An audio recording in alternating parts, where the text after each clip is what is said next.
मेरा पति मेरा बहुत ख्याल रखता था। मेरे लिए महंगी महंगी चीज़ें लेकर आता था, जबकि उसकी इतनी औकात नहीं थी। मैं हैरान हो जाती कि इतना सब कुछ कहाँ से लेकर आता है।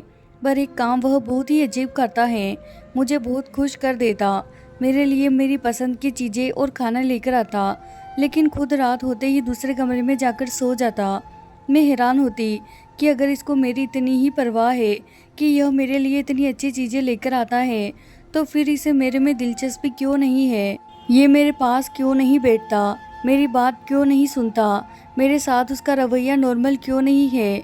मैं एक रात पहले ही दूसरे कमरे में छुप गई, ताकि जब वह यहाँ पर आए तो मुझे पता चल जाए कि आखिर इस कमरे में क्यों आता है, मेरे पास क्यों नहीं बैठता। तब मैंने अपने पति को ऐसी हरकत करते हुए देखा कि मैंने अपने कानों को हाथ लगा लिया। मेरा नाम निशा है। मैं बहुत ही ज़्यादा खूबसूरत थी। मेरी भाभी को मेरी खूबसूरती से बड़ी नफरत थी।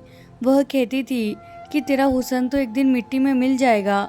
मैं कहती थी कि भगवान से डरो भाभी, मैंने आपका क्या बिगाड़ा है। मेरी माँ जिंदा थी, मेरे पापा इस दुनिया में नहीं थे, लेकिन जब तक मेरी माँ थी तब तक उस घर में मेरी हुकूमत चलती थी। मेरे भाई को भी मुझसे नफरत थी। वह कहता था कि तुम मेरी बीवी के साथ मुकाबले मत किया करो। थोड़ी बहुत मैं भी मगरूर थी, क्योंकि मुझसे कोई गलत बात बर्दाश्त नहीं होती थी। अब वह अगर मेरी माँ को टाइम पर खाना नहीं दे रही है या पुराना खाना दे रही है तो मुझे गुस्सा आ जाता था। एक दिन तो उसने मेरी माँ के सामने खराब खाना रख दिया, जबकि मेरी माँ पहले ही शुगर के मरीजा थी। मैंने कहा, पहले ही इनकी तबीयत खराब रहती है, तुमसे नया खाना नहीं बनाना था तो तुम बता देती। पुराना खाना देकर क्यों मेरी माँ को मारना चाहती हो। इस बात पर ऐसी लड़ाई हुई कि हम दोनों ननद भाभी में हाथापाई भी हो गई। मेरे भाई ने तो अपनी बीवी का ही साथ दिया और उसने मुझे कहा कि तुझे तो मैं एक दिन ऐसा सीधा करूँगा कि तू बिल्कुल तीर की तरह से सीधी हो जाएगी। तू छोटी है, तेरा काम क्या है बड़े भाभी से ऐसे बात करना। मैंने कहा कि बात छोटे बड़े की नहीं है, कुछ गलत करेगी तो मैं ज़रूर बोलूँगी। उस रात मेरी माँ की तबीयत खराब हो गई, इतनी खराब हुई कि वह अस्पताल पहुंच गई और 4 दिन तक बीमारी से लड़ने के बाद वो इस दुनिया से चली गई। मैं बहुत परेशान हुई। थोड़े बहुत रिश्तेदार थे, लेकिन वो सारे ही मेरी माँ के ससुराल वाले थे, इसीलिए उनको कोई ज़्यादा दुख नहीं हुआ। उन्होंने बस थोड़ा अफसोस किया और चले गए। अब घर में सिर्फ मेरा भाई और मैं थी। एक रात भाई कमरे में आया और उसने कहा कि मम्मी इस दुनिया में नहीं रही। मुझे लगा कि कहेगा कि कोई बात नहीं, मैं हूँ, किसी चीज़ की ज़रूरत हुई तो मुझे कह देना। उसने कहा कि अगले रविवार वाले दिन तुम्हारी शादी है। जब उसने ऐसी बात की तो मैं हैरान रह गई। मैंने कहा कि क्या? उसने कहा कि हाँ, तुम्हारी शादी कर रहा हूँ, अपने घर की हो जाओगी तो अच्छा रहेगा। मेरे में इतनी हिम्मत नहीं थी कि पूछूं कि मेरी शादी किससे कर रहे हो, पर इतनी जल्दी शादी? उसने कहा कि बस शादी की रस्म है, क्योंकि अभी अभी माँ मरी है। तेरे दिल में कोई अरमान है तो उसको दिल में ही दबा लेना। मैं तुम्हारे लिए महीना पहले ढोलकी नहीं रख सकता और ना ही तुम्हारे दूल्हे को घोड़े पर ला सकता हूँ। इतना कहकर वह कमरे से चला गया। मैंने तकिए पर सर रखकर रोना शुरू कर दिया, लेकिन फिर दिल को यह सोचकर तसल्ली कर ली कि चलो शादी तो एक दिन होनी ही थी। अगर हो जाएगी तो मेरा अपना घर तो होगा, किसी की गुलामी तो नहीं करनी पड़ेगी। भाभी से तो जान छूट जाएगी, वरना किसी और तरह से तो भाभी से जान नहीं छूट सकती। यही सोचकर मैं भी दिन गुजारने लगी, लेकिन शादी वाले दिन यह देखकर हैरान रह गई कि मेरे भाई ने मेरे लिए किस किस्म के इंसान से मेरी शादी तय की थी। शायद इसमें भी मेरी भाभी की कोई चाल थी, क्योंकि जब भी लड़ाई होती थी मेरी भाभी दुश्मन बन जाती थी।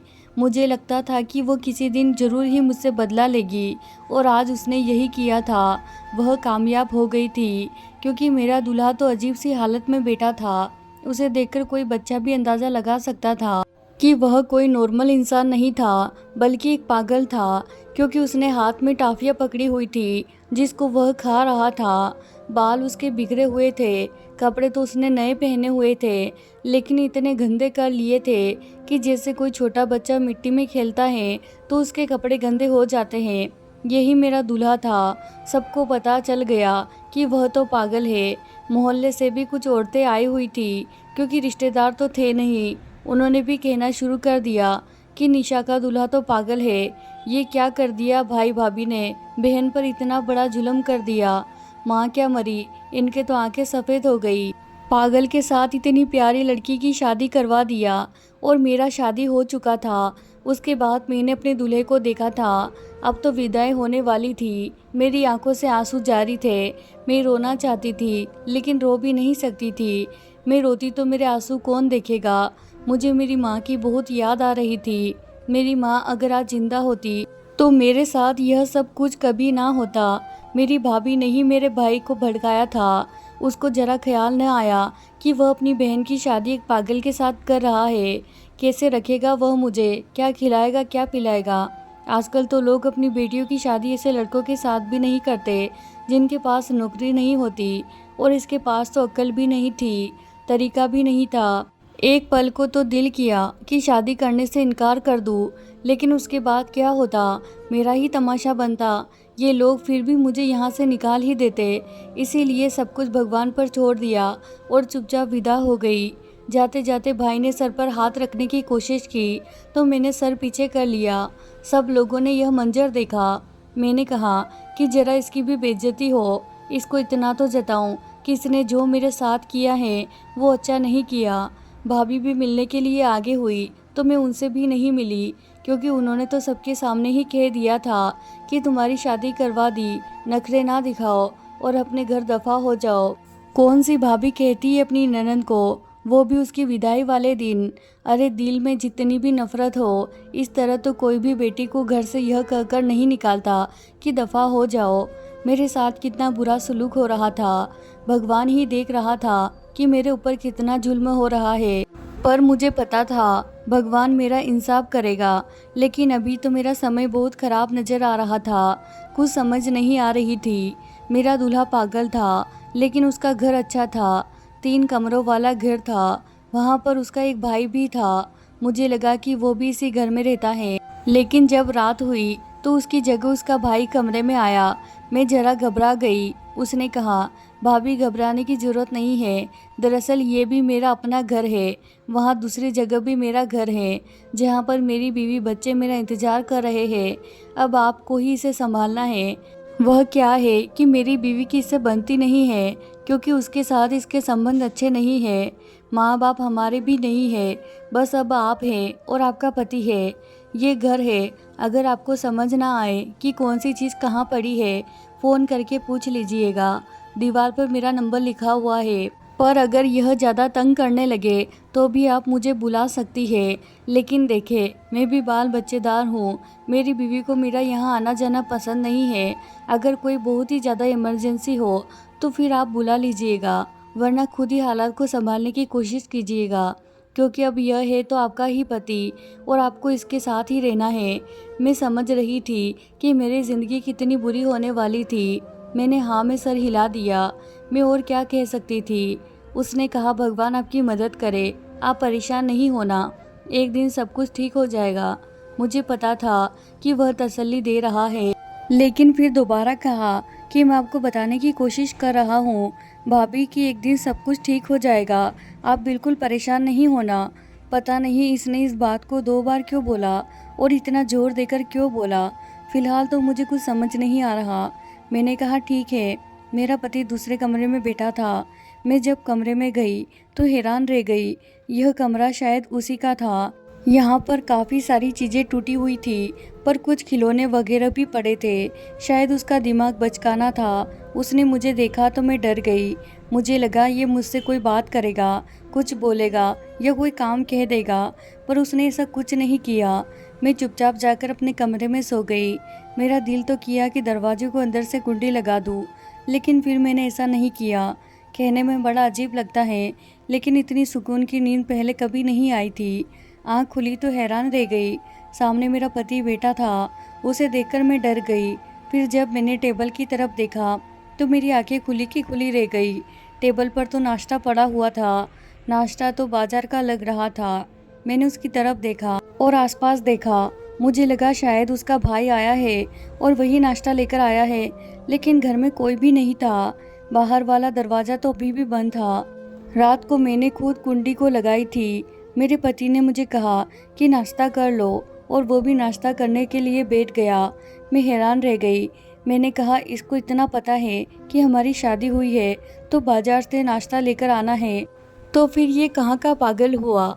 लेकिन फिर उसने अजीब सा गाना गाना शुरू कर दिया। यह किसी कार्टून का गाना था। तो मैं समझ गई कि शायद ये एक नॉर्मल सी हरकत है। शायद इसे भी भूख लगी, पर उसके पास थोड़े बहुत पैसे हो। इतना काम तो कोई छोटा बच्चा भी कर लेता है। खैर, मैंने नाश्ता कर लिया। उसके बाद मैं घर को साफ करने लगी। मैं यह पूछना भूल ही गई थी, ये घर कैसे चलता है। लेकिन फ़िलहाल तो घर में ज़रूरत की सारी चीज़ें पड़ी हुई थी। मैंने उसके भाई का नंबर मिलाया, पर नंबर नहीं मिल रहा था। मैंने दोपहर का खाना भी बना दिया।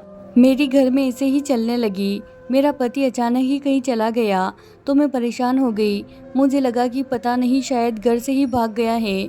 मैंने इसीलिए उसके भाई को कॉल की थी। उसने कहा कि हाँ, वह कभी कभी चला जाता है लेकिन वापस आ जाता है। परेशान होने की ज़रूरत नहीं है, रात तक वापस आ जाएगा। अगर रात तक भी नहीं वापस आया तो फिर आप मुझे बता देना। मैंने कहा कि ठीक है। रात हुई तो मेरा पति वापस आ गया। उसके हाथ में कोई चीज़ थी जो उसने मुझे पकड़ा दी। मैंने खोलकर देखा तो उसके अंदर फूल थे। मैंने कहा, ये क्या है? तो उसने कहा कि मैं तुम्हारे लिए लेकर आया हूँ। मैं हैरान रह गई। उसने फूल मेरे पास रखे और खुद दूसरे कमरे में चला गया। थोड़ी देर के बाद देखा तो वह कमरा अंदर से लॉक था। उस घर में मेरे दिन अच्छे गुजर रहे थे। जैसा मैंने सोचा था वैसा कुछ नहीं हो रहा था, बल्कि सब अच्छा ही हो रहा था। बल्कि मेरा पति मेरे लिए रोज़ कोई ना कोई चीज़ लेकर आता था। पता नहीं उसके पास पैसे कहाँ से आते थे। घर में भी हर चीज़ मौजूद थी। जब घर का सामान थोड़ा ख़त्म होने लगा तो एक दिन उसका भाई आया और उसने आकर 20,000 रुपये मुझे दिए। मैंने कहा कि यह घर भी आप ही चलाते हैं? तो उसने कहा कि नहीं, ऐसी कोई बात नहीं है। दरअसल हम दोनों भाइयों के नाम कुछ दुकानें हैं, उनका किराया आता है, तो मैं उसमें से महीने में 2 दफ़ा 20-25 हज़ार रुपये आते हैं। आपको 20,000 रुपये 15 तारीख को मिल जाएंगे। आज पहली तारीख है तो मैं आपको पैसे देने के लिए आ गया हूँ। मैंने कहा ठीक है। मैंने घर की ज़रूरत का सामान ले लिया। उस घर में टीवी भी था, एसी भी था, सब कुछ था। एक दिन भूले भटके मेरी भाभी और भाई यहाँ पर आ गए। उनको तो पता था कि उन्होंने मेरी शादी पागल से करवाई है और मुझे पता था कि देखने आए होंगे कि मेरा क्या हाल हुआ है। लेकिन जब मुझे देखा तो हैरान रह गए। मैंने नया जोड़ा पहना हुआ था। मेरी भाभी ने कहा, यह जोड़ा कहाँ से आया? इन लोगों ने तो तुम्हारे लिए सिर्फ 2 ही जोड़े बनाए थे और हमने भी तुम्हारे लिए कुछ नहीं बनाया। मैंने कहा, पति ने मुझे लाकर दिया है। उसने कहा कि तुम्हारे पति को तो मुंह हाथ धोने नहीं आता, तो तुम्हारे लिए जोड़ा कहाँ से लाएगा? मैंने कहा कि उसी ने मुझे लाकर दिया है। आपको किसने कहा कि उसे मुंह हाथ धोने नहीं आता? यह देखिए, मैं आपको दिखाती हूँ मेरे लिए क्या क्या लेकर आया है। जब मैंने सारी चीज़ें अपनी भाभी को दिखाई तो वह भी हैरान रह गई। उन्होंने कहा कि यह सब कुछ कहाँ से लेकर आ रहा है, कहीं से चोरी करके तो नहीं ला रहा। मैंने कहा कि ये चीज़ें तो बिल्कुल नई हैं। उसने कहा, नहीं तो नहीं लग रही है, ये क्या बात हो गई? उनका तो ऐसा हो गया जैसे तीर निशाने पर नहीं लगा, कि जैसे वह मेरे साथ कुछ बुरा करना चाहती थी, पर बुरा नहीं हुआ। तो बड़ी परेशान हो गई थी। खैर, मैंने भी सर उठाकर उनको सारी चीज़ें दिखाई और मैं बड़ी खुश हो गई। मेरी भाभी ने कहा, देखो शायद मैंने जल्दबाजी में आकर गलत फैसला कर दिया था, लेकिन तुम तो खुश लग रही हो। मैंने अपने भाई को भी कहा कि आपने कोई गलत फैसला नहीं किया। मैं वाकई खुश हूँ, मुझे कोई दिक्कत नहीं है। मुझे इस घर में किसी चीज़ की कोई कमी नहीं है। हम भी तो गरीब लोग ही थे ना। अगर हमारी शादी होती तो हमारे जैसे लोगों में होती। लेकिन यह देख ले, ये लोग तो आपसे अच्छे हैं। इस घर में तो एसी भी लगा हुआ है, गर्मी होती भी है तो सुकून की नींद आती है। मेरी भाभी का मुंह लटक कर रह गया था। मुझे पता था कि घर जाते ही यह मेरे भाई से झगड़ा करेगी। अच्छी बात है, मुझे खुश देखकर घर जाते आपस में झगड़ा करते, यही उनकी सजा थी। मेरा पति मुझसे कोई बात नहीं करता था, मेरी चीज़ें भी लेकर आता, मेरा ख्याल भी करता, मेरा ध्यान भी रखता। एक दिन मैं जा रही थी कि मेरे पाँव पर कोई चीज़ से लग गई तो उसने मेरे पाँव पर पट्टी बांधी। लेकिन रात होती तो वह दूसरे कमरे में चला जाता था और अंदर से लॉक लगा देता था। मैं बड़ी परेशान होती थी कि यह किस किस्म का मामला है। मैं उससे बात करना चाहती थी, पूछना चाहती थी। मैंने फिल्मी ड्रामे में सब देखा था कि मोहब्बत से इंसान ठीक हो जाता है।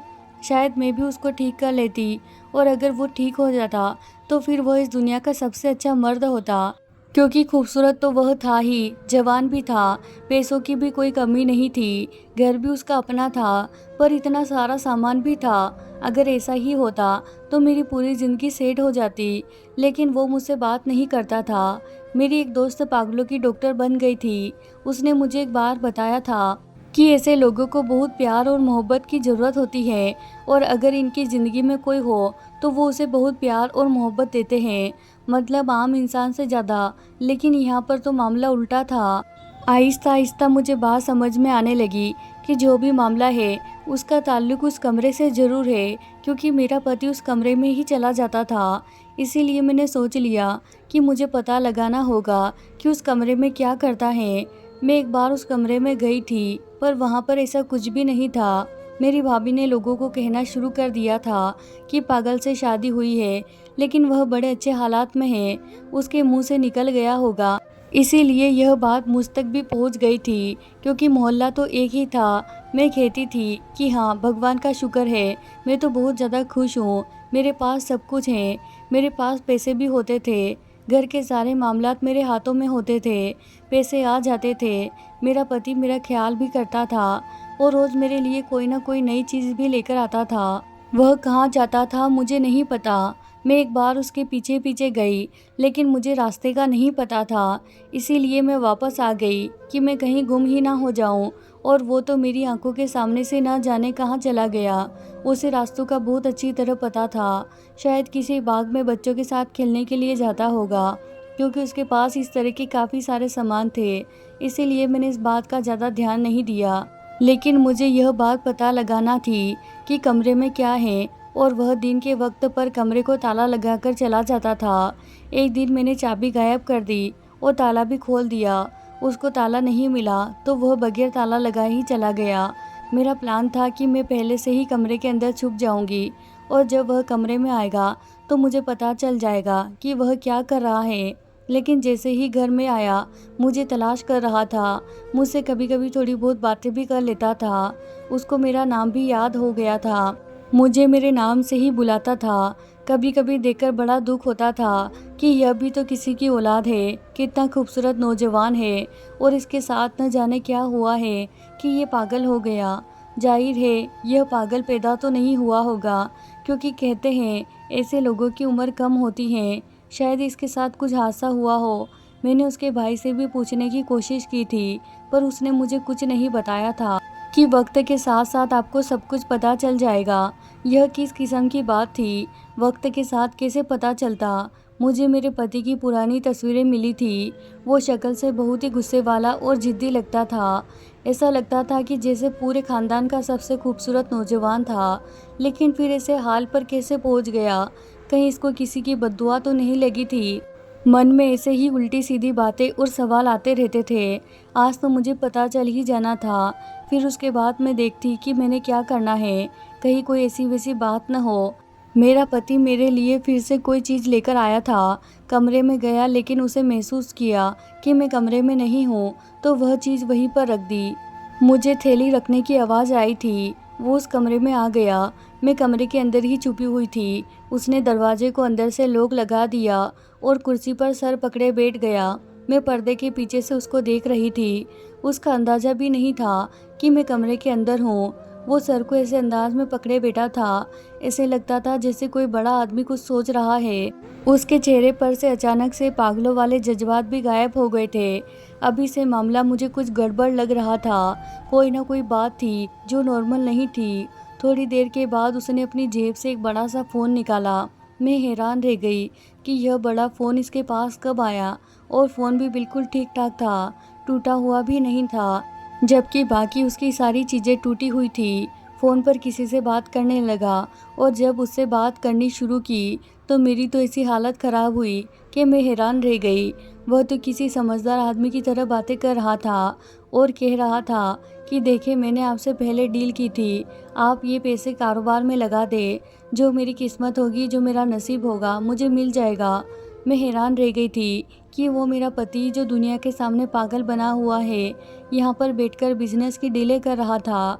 लेकिन फिर दुनिया के सामने क्यों पागल बना हुआ था और अपनी बीवी से झूठ क्यों बोल रहा था। अपनी बीवी को तो बता सकता था।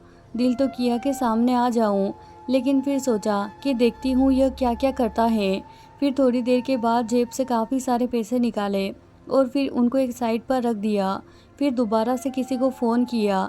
इस बार मुझे समझ आया कि वह किसको फ़ोन कर रहा है। वो अपने भाई को ही फ़ोन कर रहा था। उसने कहा कि मेरा दिल करता है कि मैं निशा को सब कुछ बता दूं। मेरी बीवी है, मैं उसके साथ रहना चाहता हूँ। शायद दूसरा शख्स कह रहा था कि जल्दबाजी न करो, तो उसने कहा कि जल्दबाजी कैसी, हमारी शादी को 4 महीने होने वाले हैं। जब मेरा जिक्र हुआ तो मैं सामने आ गई। मुझे देखकर हैरान रह गया। उसका मुंह खुला का खुला रह गया और फ़ोन को एक साइड पर रख दिया। मैंने कहा कि यह सब कुछ क्या है, क्यों दुनिया के सामने पागल बने हुए हैं। मैंने सब कुछ सुन लिया है। उसने कहा कि देखो, मैंने आज या कल तुम्हें बताना ही था। मैंने कहा कि मुझे सारी बात बताओ, आखिर बात क्या है। मेरी आंखों में आंसू आ गए। तो उसने कहा रो क्यों रही हो। मैंने कहा मुझे नहीं पता, बस मुझे रोना आ रहा है। मुझे बता दे कि क्या बात है। उसने मुझे ऐसी बात बताई कि मैं हैरान रह गई। उसने कहा कि मैं पूरे मोहल्ले का सबसे समझदार और पढ़ा लिखा लड़का था। मेरी बहुत अच्छी नौकरी भी थी। अभी भी मैं उसी नौकरी में हूँ, लेकिन सारी रात बैठकर ऑनलाइन काम करता हूँ। मैंने कहा कि पागल क्यों बने फिरते हो। तो उसने कहा मेरे कुछ लोगों के साथ दोस्ती थी, पर मुझे नहीं पता था कि वो किस और तरह के लोग थे। एक दिन हम लोग कहीं चले गए, वहाँ पर हमारा छोटा सा झगड़ा हो गया और हमारे हाथों एक आदमी मर गया। तो सारा इल्ज़ाम उसने मुझ पर लगा दिया। अगर मैं पागलपन का नाटक न करता तो मुझे सज़ा हो जाती और मेरी सारी ज़िंदगी जेल में गुजर जाती, क्योंकि वो सब लोग भाग गए। पर मैं उस आदमी की जान बचाने के चक्कर में वहीं पर रह गया, लेकिन वह भी इस दुनिया से चला गया और इल्ज़ाम मुझ पर आ गया। मुझे पुलिस पकड़ कर ले गई थी। अभी भी वो लोग इसी मोहल्ले में रहते हैं। उसका मेरी वजह से नुकसान हुआ, इसीलिए मुझे पागलपन की एक्टिंग करनी पड़ी। लेकिन सुना है अब उन्होंने अपना घर बार बेच दिया है और 1 महीने बाद यहाँ से जा रहे हैं। बस उसके बाद मैं अपने तरीके से रह सकता हूँ। तुम्हें यह सब कुछ मैंने इसीलिए नहीं बताया कि एक दफ़ा वो लोग यहाँ से चले जाए तो फिर मैं तुम्हें भी बता दूंगा। तुम्हारे भाई ने जब कहा कि उसे ये रिश्ता कबूल है तो हम लोग बड़े हैरान हुए थे। हमें पता चल गया था, इसीलिए मैंने बिना देखे ही शादी के लिए हाँ कर दिया था। सोचा कोई तो पुण्य कमा लूँ तुम्हें बचाने की खातिर। तुमसे बहुत मोहब्बत करता हूँ, तुम बहुत अच्छी लगती हो। बाहर जाता हूँ तो वह भी काम के सिलसिले में ही जाता हूँ। तुम्हारा चेहरा मेरी आंखों के सामने आ जाता है तो फिर सोचता हूँ तुम्हारे लिए कोई चीज़ ले लूँ। सोचता हूँ कि कहीं तुम हालात से तंग आकर मुझे छोड़कर ना चली जाओ, कि एक पागल के साथ मेरी ज़िंदगी बुरी तरह गुजर रही है। इसीलिए तुम्हारे सारे नाज नखरे उठाने की कोशिश करता हूँ। तुम्हारे लिए तोहफा लेकर आता हूँ कि कम से कम तुम खुश तो रहो। तुमसे बहुत मोहब्बत करता हूँ। मेरी आंखों में फिर से आंसू गिरने लगे। उसने कहा कि आप रो क्यों रही हो। मैंने कहा कि खुशी से रो रही हूँ। उसने कहा अजीब हो, दुख से भी रोती हो और खुशी से भी रोती हो। अरे देखो, मैं तुम्हारा पति हूँ। तुम्हारी ज़िंदगी बहुत अच्छी होने वाली है। 1 डेढ़ महीने तक हमें नाटक करना होगा और इसके बाद सब कुछ ठीक हो जाएगा। मैंने कहा कि मुझे कोई दिक्कत नहीं है। मैं तो सोच रही हूँ कि भगवान ने मुझे मेरे कौन से पुण्य का तोहफा दिया है। मैंने कभी किसी का बुरा नहीं किया था, पर मेरे अपने भाई ने ही मेरे साथ इतना बुरा किया। और शुक्र है कि आप बिल्कुल ठीक है। उसने कहा कि परेशान नहीं हो, वह सब ठीक है और हमेशा ठीक रहेगा। मैं तुम्हारा पति हूँ, हमेशा तुम्हारा ख्याल रखूँगा, तुम्हारे साथ रहूँगा। हमारी ज़िंदगी बहुत अच्छी होगी। और ऐसा ही हुआ। आहिस्ता आहिस्ता यह बात मशहूर कर दी। मैंने अपने पति का इलाज करवा लिया है और हमारी ज़िंदगी मिसाल बन गई। तो दोस्तों, वीडियो पसंद आए तो ज़रूर लाइक कीजिए और हमारे चैनल को सब्सक्राइब करना बिल्कुल ना भूलें। धन्यवाद दोस्तों।